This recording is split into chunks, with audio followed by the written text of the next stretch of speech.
Productivity Gladiator. Hey, I'm Brian Nelson Palmer. This Productivity Gladiator is about work-life balance and personal productivity. And today I want to talk about, the topic is, what do you do when your workload triples? Like, you may have experienced this maybe as an employee or a manager. Someone leaves for a job, another job, or a job assignment, or maybe some new initiative starts, and all of a sudden you find yourself with 2 to 3 times the work you had before. So I want to talk about what you can do to help manage that overwhelm in the scheme of work-life balance. And this perspective is helpful. I want to talk about this on at what point these approaches may apply. This isn't just double or triple your workload. This is when your workload increases, remember, you might have to reset your processes. And so that's our topic for today. And with me on the show today is Andrew Lawless. He's a high performance coach and the founder of the Consultant Profit System. And the thing that connected, that I really thought about Andrew as I was thinking about the show topic, because one of Andrew's topics that I've learned over the years is he's about taking people from $100,000 a year to $1 million a year. And it's that 10X the performance. And so I thought, man, Andrew would be the perfect guy to talk about this topic, because this is what it's about, is if you're going to go from 100,000 to $1 million, well, that's going to require double, triple, 10 times the workload too. So I thought, man, Andrew would be great for this. So with me is Andrew's on the show here with me today. Thanks for being here, Andrew. Hey, super. Thank you very much. And thank you for that generous introduction. And it's my honor to be here. So absolutely. Awesome. Thank you. So let's talk about it. I want to kind of start with the lens of an employee, right? You've got an employee and you're going to work, you're doing your job, and all of a sudden your workload doubles or even triples, really. What do you do? Andrew, what comes to mind for you when that happens? What would you say? Yeah. Okay. When that number one, the reason why you feel that overwhelmed in general is because most people do not have clarity in terms of what do we absolutely have to do right now in order to move a project forward versus what do we want to do, or what is cool to be doing, or where's our pet project, right? So give an example with my wife and me, when we we built a house in Ireland, right? So once you get from the architect, you get the architecture blueprints, and we looked at it, and then eventually found the kitchen. And she and I had a really good conversation about for 2 hours, like, what do we want the kitchen to look like? Yes. And which is meaningful, like, where we want the oven and the stove and the sink and the fridge and so on. The problem was, we didn't even have a building permission at the time, right? So if we only had spent 10 minutes on the building permission, we would have made more progress in that 2-hour conversation. So now look at your meetings, look at all your activities that you're doing. And please hear, what is it that I must do no matter what to move a project forward? Andrew, it's so funny you say that, because one of the notes that I had to myself that I had for myself that I wanted to share is focusing on, I call it the one thing. And it seems kind of similar to what you're saying. There's actually a book, I think it's by Gary Keller, called The One Thing. I read that book, and the book is all about, it's kind of like clarity, but what is the one thing that I need to do next? So if you've got double or triple the amount of things you need to do, if you're clear on what is the one thing that you've got to do next on each of these projects or initiatives or whatever, the workload, that allows that focus, right? All right, what is happening? It's the one thing for this, and the one thing in this one, and the one thing in that one. It's like, I love it. We're almost speaking the same language. I call it the one thing, you call it clarity. Perfect. I like it. Cool. Yeah. What else? Anything else comes to mind for this? Well, the first is the absolute clarity on what do I must do. And the second is to have the discipline to be focused and blend out every distraction, including shiny objects. Okay. Yes. And it's that's hard right now, especially when you work from home and you have kids around, and now right now they're off school, and or you have ailing parents, or you have other things going on. But most people get distracted by shiny objects. Okay. Right. So like, hey, I would like to do this. Or now I started researching the topic on on Okay. YouTube, yes, and then I found myself watching Springsteen videos, for like half an hour.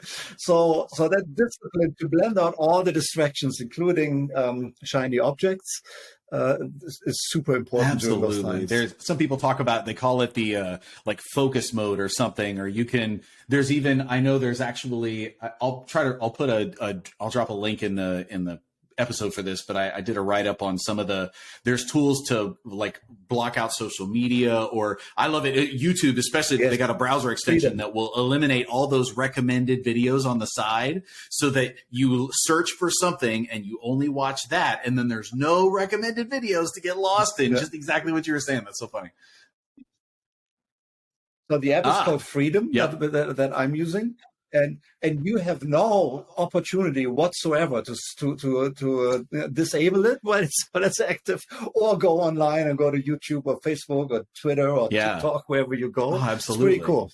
Clarity. Yep, exactly. That focus time is good. And actually, speaking to the focus time, one of the other things I wanted to share with folks was about the it's called focus time. Really, it has to do with, they call it's focused for 25 minutes or 50 minutes at a time. Sometimes they call it a tomato timer. They have different names for this that I've heard, but the essential idea is that you focus in for a certain amount of time. So you lock in your calendar for 25 minutes or 50 minutes. And my favorite one is, I have specific focus playlists that I put on too.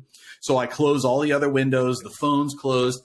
And then I also have, especially like at work, if there's big projects or something, your job isn't email. Your job, when they hired you, your job description wasn't to respond to email. It was to do something else.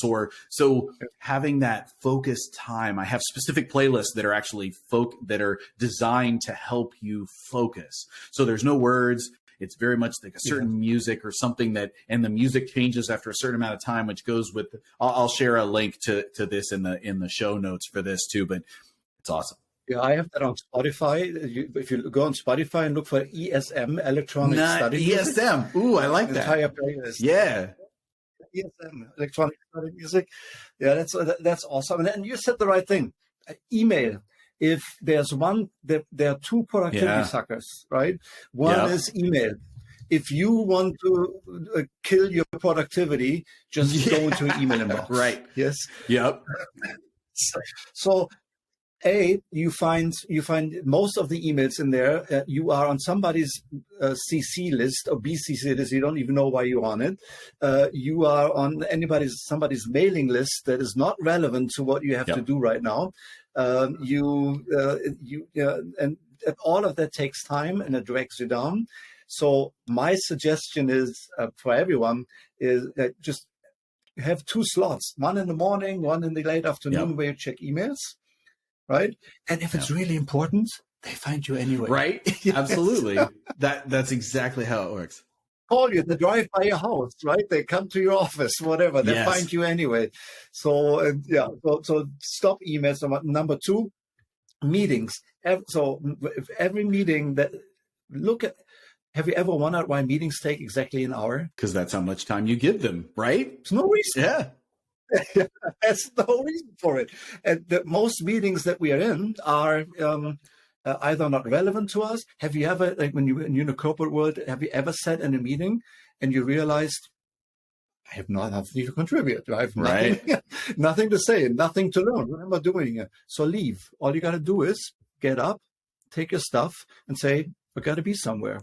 And you've got to be somewhere, even if it's the bathroom. Yes? Exactly. You just leave. Oh, so, or tagging on. I love that we're like yes-anding each other right now. Like this is, yes, and one of my other favorite ones to do is, it's funny. They say that they invite you to this meeting and you need to be in this meeting, but there are people who are out on vacation.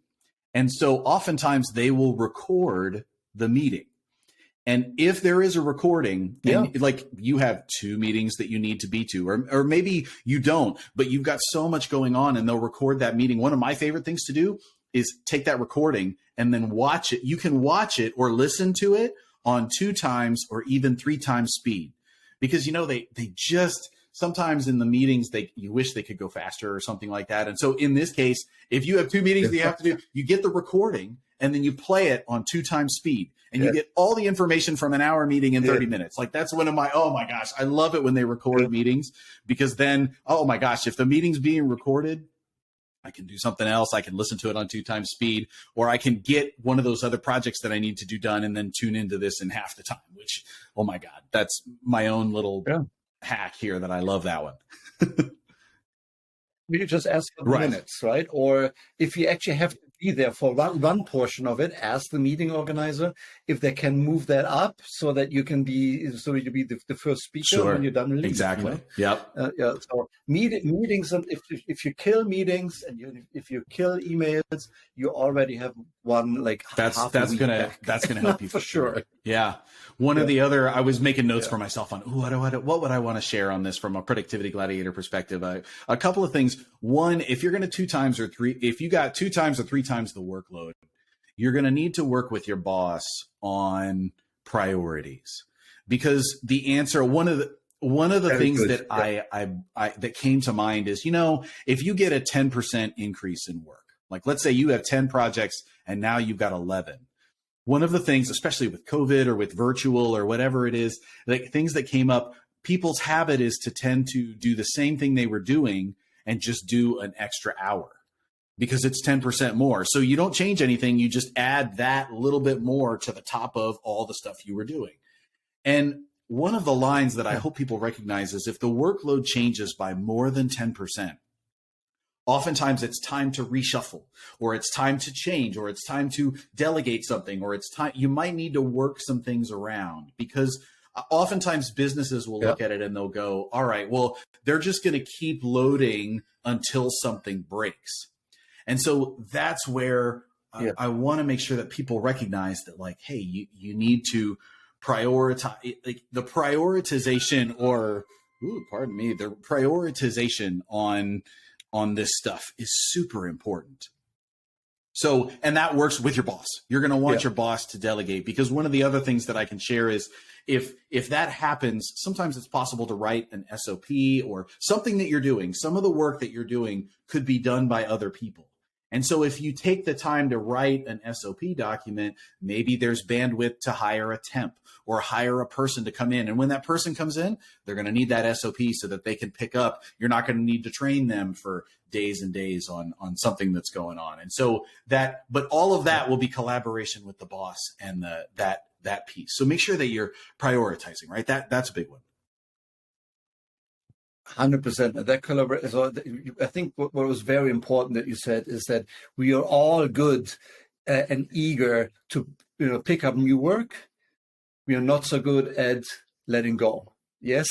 so we pile on, and then we wonder that we have too much to do. So when that happens, what you can always do is like go to your superior and say, well, boss or manager, and say, you know what, look, I have these tasks that I'm already doing. You're adding like these 5 to it. I only have so many hours in a day. Help me prioritize one here, right? So which ones are which one is the more, which are precious, and which projects are expendable, and let them make the decision. Yeah. That collaboration is such an important piece to it, right? And the other thing that I was thinking about is, oh my gosh, everything is not an emergency. If somebody's not bleeding or nobody's going to die, there's no life-threatening situations. If there's 10 projects, then you have to make the decision on, it's that prioritization and figuring out what happens if there's too much. And so that collaboration with your boss. Deadlines are all arbitrary. There's very often no rhyme or reason, why there is a deadline. Somebody made that up, and most deadlines can be negotiated. And, I would always ask, what is the reason for the deadline? And sometimes they, like, let's say, marketing campaign that you're managing, they don't need all of the material on the deadline, right? So they need some of them on the deadline, and then the majority of the other work can be staggered afterwards. And but we just take like a deadline for granted, even as consultants. Yes, when clients come to us and say, "Hey, now we have a deadline." Why is that important to you? All right. Tell me about that, right? There's some, like I know in the government, There is one deadline that doesn't change, and that's the end of the fiscal year. That September 30th. Yes. That's it. The money runs out, appropriations are done. Like I know that one is true. However, on most other projects, there is an opportunity to change some of those deadlines. Or what is the reason behind the deadline? Is it just because the boss's boss said, hey, I need this by this date?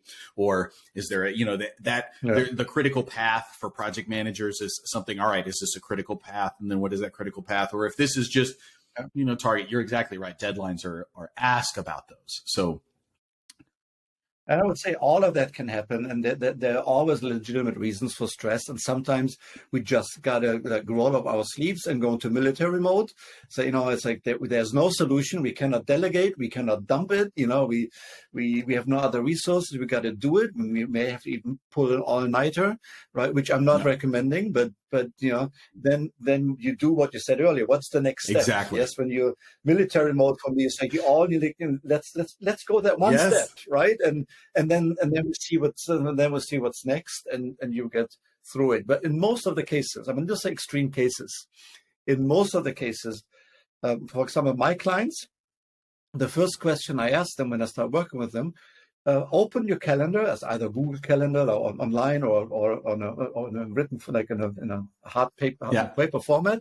So guide me through your calendar, and if I cannot extract what exactly they're working on, what their priorities are, there's a problem. Yes. Yeah. And that's true for most of us when we're starting out. Look at your calendar. If a third person cannot extract what's important to you right now, then you have a lot of stuff in there that can be thrown out. And the other thing that I wanted to build up on that you said is the constant re-energizing, right? So what we're doing is we are waking up in the morning, go to the office, switch on the computer, right? And then we look at emails and energy sucked out, right? Then we sit in front of our monitors all day. Every 50 minutes, get up, do some exercise, do some vinyasas, breathe. Yeah. Yes, and get energy back into your body so that you're refreshed. Sleep 8 hours a day, right? So we know that if you haven't slept enough, that your productivity the next day, you're basically like going through the day half drunk, and your productivity will decrease by 30%. And you do yourself a disservice by saying, I've got to plow through here without taking a break. We're not at war, right? So we can take a break.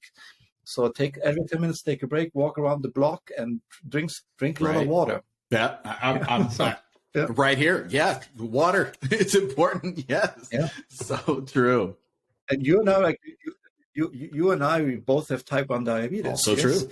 And as you know, when you have type 1 diabetes, you think about your blood sugar levels like every minute. Right. So when other people say like, hey, let's go do this and go that, we go like, okay, I need to get my insulin and then get my blood sugar. I need to have sugar pills with me. And, I need to make sure that it's now 100 degrees outside, that my insulin doesn't heat up, and plan all of that. Yes. And still get things done at the same pace than everybody else. So people like you and I'm not surprised that you are a productivity gladiator, because people like you and I, without that ability, we would not be where we are right now, because we are a little bit disadvantaged there. Yeah, it's thinking about those extra pieces, right? Those extra steps. You're exactly right. And the world doesn't stop just because you have something going on, and vice versa. I'd even flip that on its head and say that the work is not going to stop because you have something going on. So one of the things that's important, I want to flip the script now. Andrew, we were talking about employees, and I think we had a lot of really good nuggets that we shared there that employees can do, offer to, write that SOP, all those ideas that you had, those were good. Let's flip it now, managers. If the workload, now you're in charge of a team or a group or something, and the workload for your group doubles or triples, what thoughts come to mind for you? Like, what do you share coaching and stuff with your clients? Now you've gone from 100 to 300 or 400K, and what thoughts come to mind? So there's a lot of reasons for burnout, right? So the number one reason that I'm seeing is that individual team members have been assigned tasks that requires them to work against their grain. Oh. Right. So, for example, I am a shortcutter, right? So if you want me, if you need to find a shortcut to get things done, I'm your guy. Yes. If you want me to follow procedure and be meticulous about it, I'm not the guy you want to work with. I will be your biggest nightmare, or it will take me longer. It will. I will struggle. I'm more mistake prone, and it drains me out.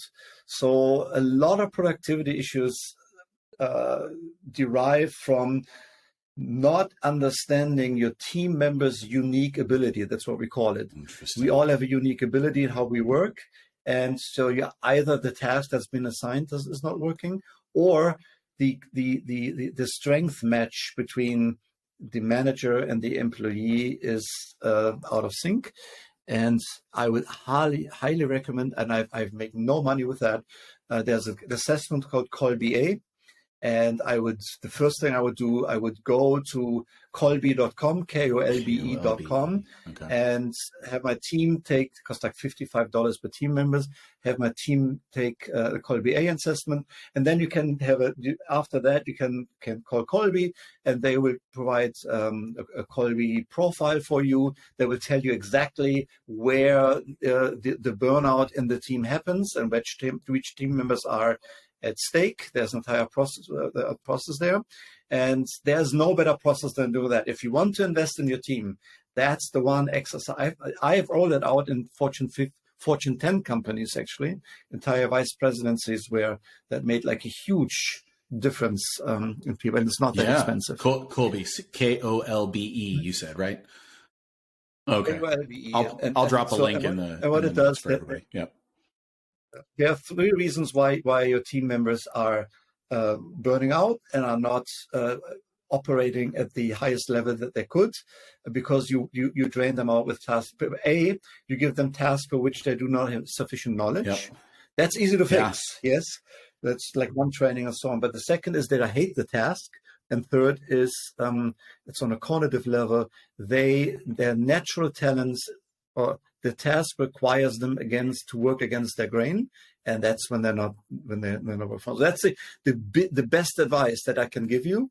And most teams, when I work with them, they will tell me that the day they took the Kolbe index was the most liberating day in their lives. Interesting.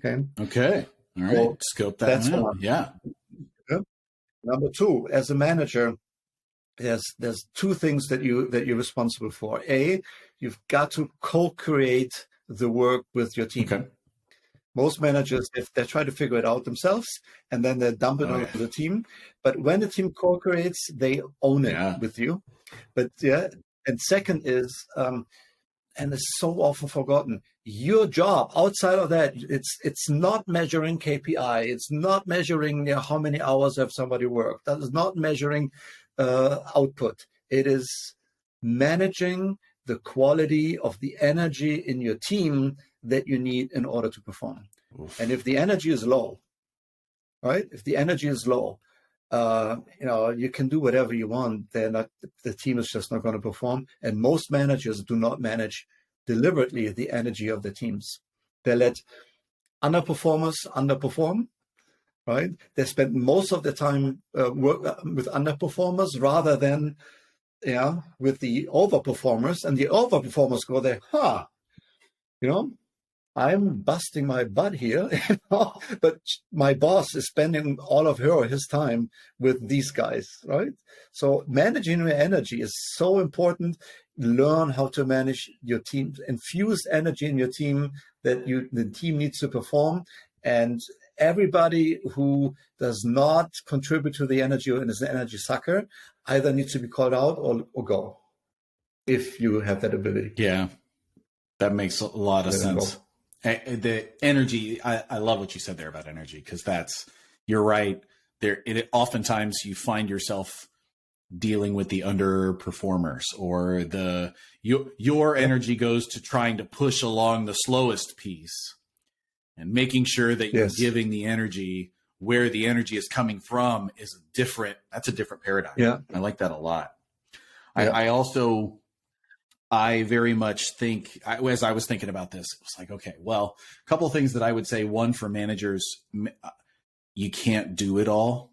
One of the things that I've seen managers tend to do, and this goes to that, even if the workload ups 10%, if a manager gets a new position, you get promoted inside the company. Now you're taking on another role. You've stepped up and out of this one, but people will then still help out the other team, or they were helping with this, and you can't, that's not healthy for you, because now you're doing two jobs. And it's just like we were talking about, where, oh, I'll just do two jobs. Like, people's solution, if there's one extra project or you're taking on that, is just, oh, well, I'll work over my lunch break, and I'll work, a little bit an extra at the end of the day. And at the end of the week, that's 10, 15 hours that you're doing, but the work's never going to end. So looking at, the idea is, all right, if the work instead of just one project, what if it was 10 projects? How would I treat this differently? And thinking about that will help keep your head on straight for, like, all the things we talked about before. But for managers, especially, now you're managing to your team. Well, you got to keep your team performing too. So delegation is key. Empowering the people that that can do it. If you have a lot of single bodies on the team, and when I say single bodies, what I'm driving at is, if you have people where they're the only person who does that one thing, then you create situations where they have to be there. If they go on vacation, everything stops, and that doesn't work. So you want to create delegation. It's that I talked about outlining your SOPs earlier, working with your team to have that outlined, so that if someone wants to go on vacation, you gotta support your team in their vacations and their work, their life, right? They want to go do something that's important. So make sure that you're doing a good job of documenting the work and the processes and what needs to happen. Where are we? So that you're not reliant on one person. It's not those bottlenecks. Avoid those bottlenecks if you can, and standardize the work so that, get another person involved if you can. And I know sometimes that's not possible, but also as a manager, you've got to be looking up above you going, we need resources. Like, you can't, You as the manager are the one that's going to find the resources. And maybe if it's private sector or wherever you are, if you're in a for-profit or a nonprofit or something, you don't necessarily have to hire. You don't need a new full-time person. Oftentimes you go and you ask for that, and they're just like, well, no, we can't afford to hire anybody right now. Well, if you have an SOP or some kind of standard operating procedure or some kind of document that here is the project that I need done, and let me go hire a temp, and I've done a good job, I need help with this part of all the work that we've got going on right now. And it's written down. So give me a temporary person. You gave me 2 to 3 times more work. So when you give me resources, here's what I need them for. I need this for this person. I need this person to do this. And even if they're not permanent full-time employees, you can hire part-times, you can hire temps, you can hire virtual teams from other parts of the world. There are resources out there to help you if you can standardize that work and you know exactly what they need to do. Make sure you're delegating some of that stuff down and writing that down. There's power there. So look for those solutions, even if it's not another full-time employee. Yeah.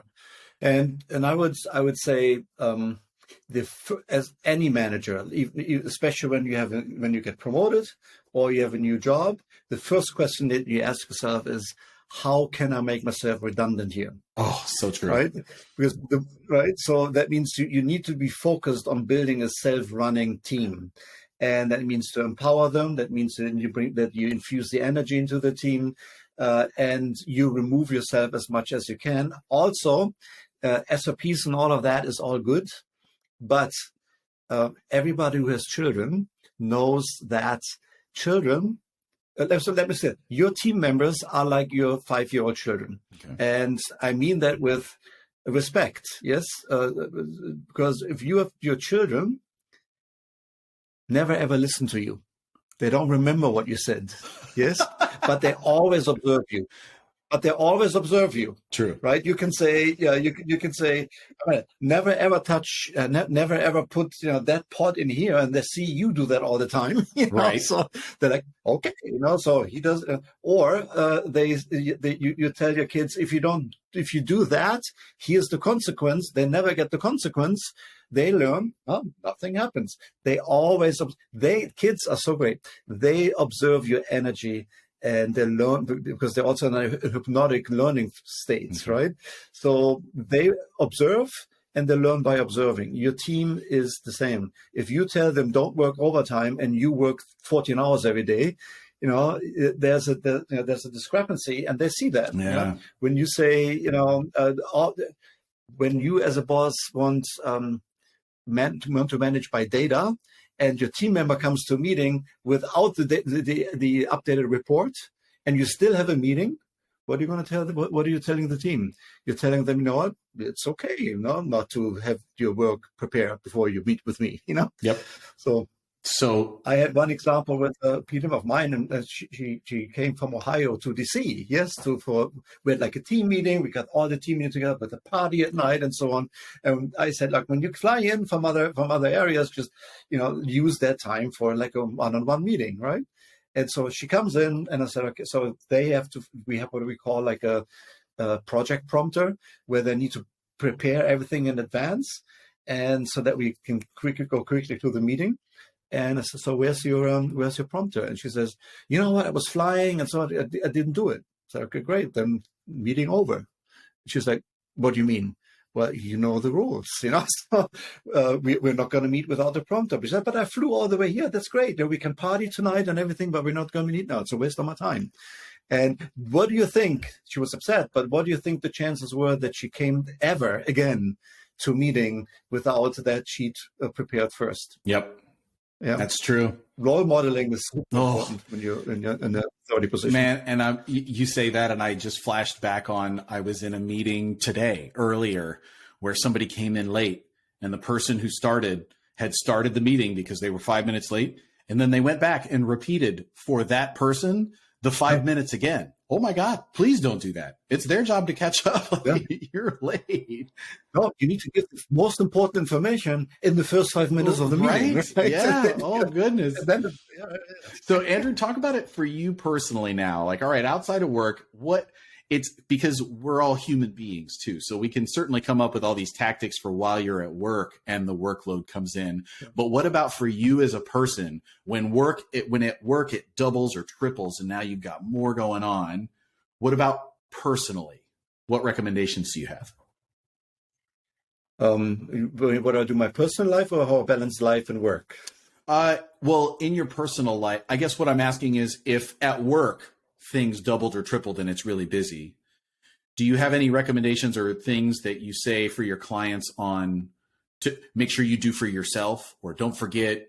Like, for example, one of the things that I have a note for myself on, if stuff kicks in, even if it doubles or triples, it is even more important for you to defend your personal time, or you are still a human being. You're still a dad, you're still a mom, you're still a family member, all of those things didn't go away. So you need to defend those. And when I say defend, that means when you sign off, even if you stayed 2 hours late, when you sign off, you're off. You're not going back and doing more. You're engaging with your kids and your family and your friends. You're still going out and doing that healthy stuff. So defending your life, your personal time outside of work, you've got to find a place to turn it off. Even if you worked a little more, make sure you turn it off, and you turn it off completely so that you can just be a human and recharge, so you can come back tomorrow and do some more.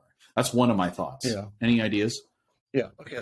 So there were multiple aspects in there. One is like how to not bring the stress and the negative energy from a stressful work back home. Yeah. Right. And the number one exercise that has actually saved marriages from amongst my clients is so when you look at your day as a series of transitions, right? So when you leave the house, you get into the car, you drive to the work, you arrive at work, that's a transition. You go to your computer, you switch it on, that's a transition. You read your emails, and then you go to the next meeting, that is a transition. You're done with the next meeting, you go to the next meeting, that's a transition, and so on, right? So, and at one point, you leave home, leave work, and you arrive at home, and you meet your family. That's a transition. And before every transition, so instead of scheduling an hour of everything, schedule 50 minutes, and then you have 5 minutes to recharge, and then you can make a mental reset. And the way that works is this: you just close your eyes and you relax, and you think, release, release, release, and you feel like the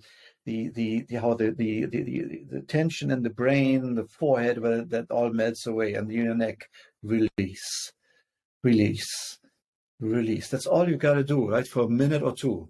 And then at the end, you just ask yourself one question, which is, how do I need to show up as the best husband and father or mother, whatever you are, or significant other in the history of the universe?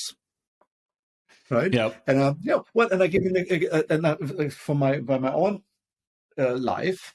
It was like about 2.5 years ago. We lived in Ireland. Yeah, my wife and I, we have property there, and in Galway, which is the west coast, and it rains like it was the worst day, like blustery, rainy day, and nobody goes out when it rains that much on a Monday night. But we had the opportunity to find a babysitter. One of our nieces was available for babysitting, and we said, let's go on a date. Yes. Okay. So we rushed to the date. We parked the car, we couldn't park right in front of the restaurant. So we just rushed around the building. And as we go and get into the restaurant, we were soaking wet from the rain. It was cold. It was soaked with cold rain. Yes, soaking wet. We go into the restaurant. We were just one out of two couples. And the restaurant was cold. The server was slow. The wine was sucked. Yep. So, but before we left the house, I did went through that exercise, and I said, okay, so release, release, release, release. And then I said, how do I need to show up as the best husband in the history of the universe for that date? And when you go on a date, then it's always about the other person. Yes, it's never about you. And so while all of the circumstances were less than perfect, it was just me and her, and I was like totally tuned in. What about you? And and in old days, I would have called the waiter and said, the food is cold, the wine is this, right. Bring it back to the chef, or would have dragged my wife to another restaurant and so on. But none of that mattered, and we had the best date that we had in such a long time, and we were so glad that we did, because little did we know that would have been the last date we will have in the next 2.5 years, because like a month later we went into lockdown. Oh yeah. Right. Okay. So every moment matters. You never know when you meet somebody for the last time. You never know, when you have a chance to do this again. Yes. And every encounter matters. So set an intention. How do I show up as the best husband, best father, best friend, best son, best daughter, whatever, in the history of the universe when I go there? Oh, that's powerful. That's also true for, like, sometimes you have problems at home. Yeah. Yes. So when you enter the door, do you already know what the problems are most of the time? Probably, yes. Yep. Yes. Yeah. So set an intention. How will I, as a father or mother, my case, I'm a father or husband, handle that situation as the best version of myself? Yeah. And that setting that intention that makes such a big difference. Wow, that's big. I like that a lot. How do I need to show up? Say release 4 times, 4 deep breaths. How do I need to show up? That would only take 20 seconds, but man, that would be powerful. Between meetings, that's a good one. Yeah. Just take a break, release. Okay. here's my next encounter. I'm going. So Yeah. So when I go out with friends, how do I show up? As the best buddy. That's the question. Right? Oh, Andrew, I love it. I got one of the other things that came to mind for me was defending your fitness, your sleep, and what you eat. Right. One of the things that happens if the workload doubles or triples or something, some businesses will buy lunch for employees. But if the lunch is to get everybody pizza, you just killed it. So as the manager, remember that you're getting something that good, nutritious food. Make sure you're ordering good stuff. You're going for, vegetables and proteins and good, whatever, good food, not just get them some pizza. And make sure for you personally, managers and employees and everybody, your fitness is going to be super important. All that stress gets released. Fitness is a big thing. So even if you don't have time, some people are gym fanatics. They plan their own workouts. If you get into a bind where you're just busy, fitness classes are even an option because all you have to do is show up. The instructor plans the whole, I'm a fitness instructor.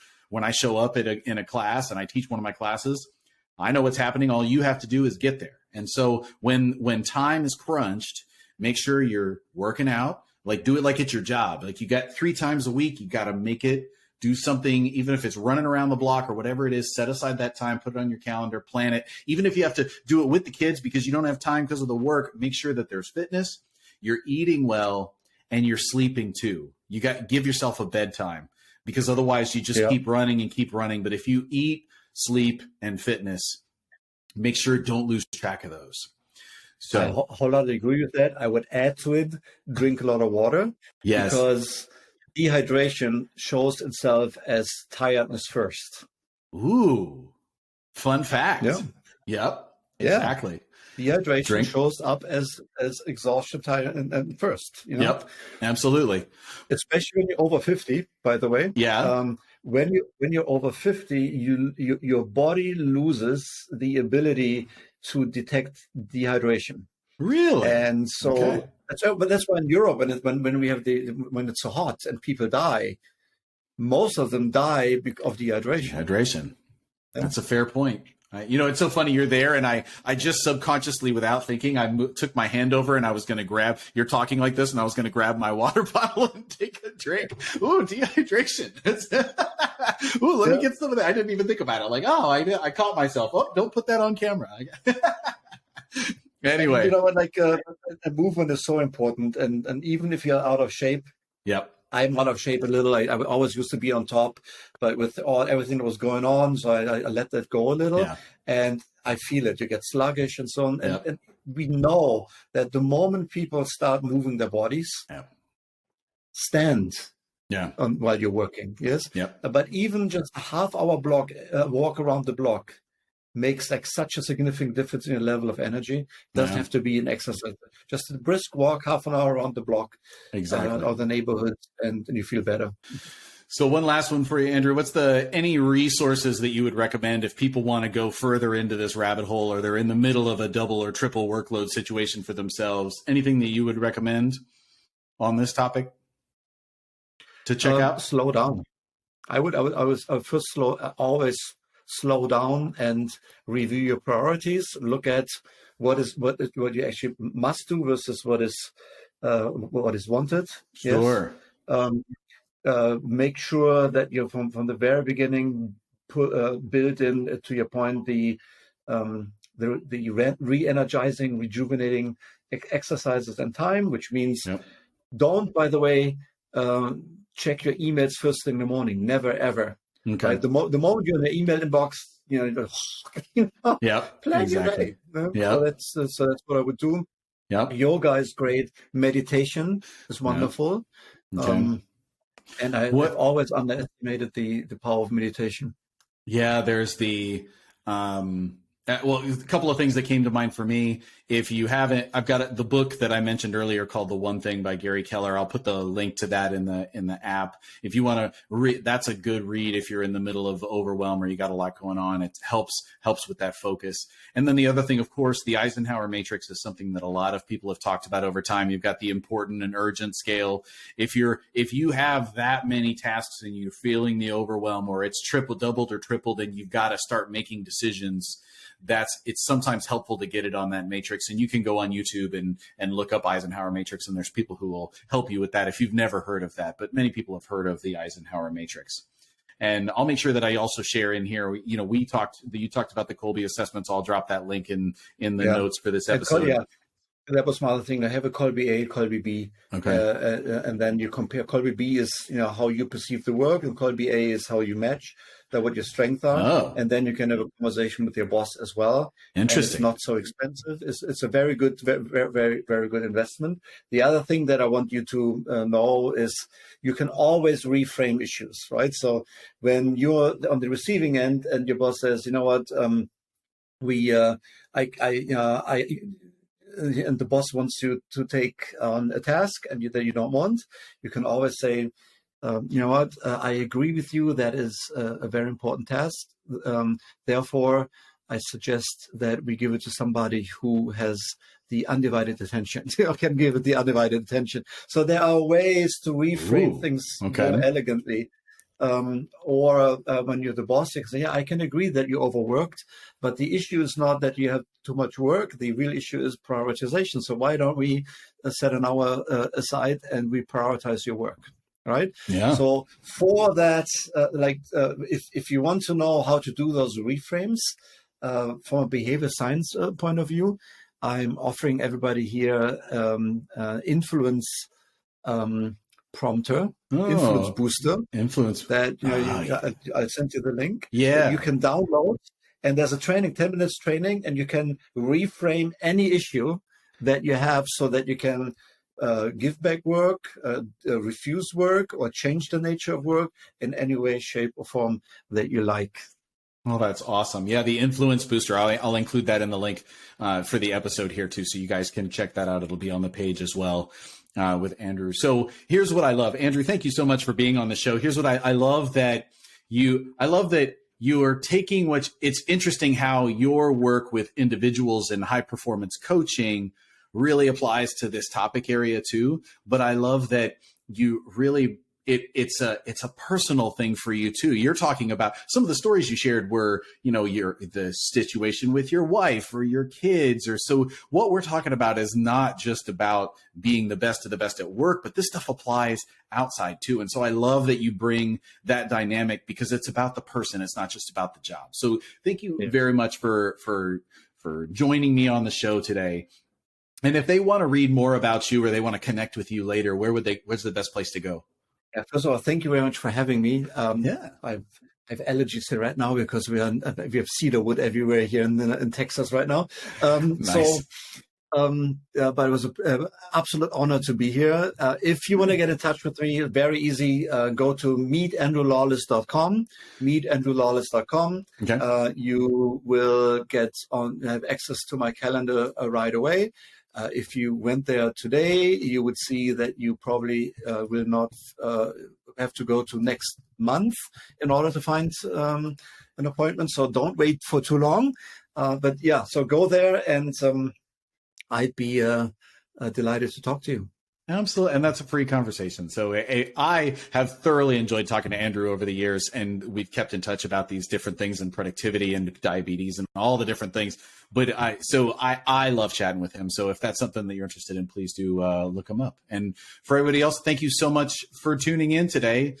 And we'll see you next time on Productivity Gladiator.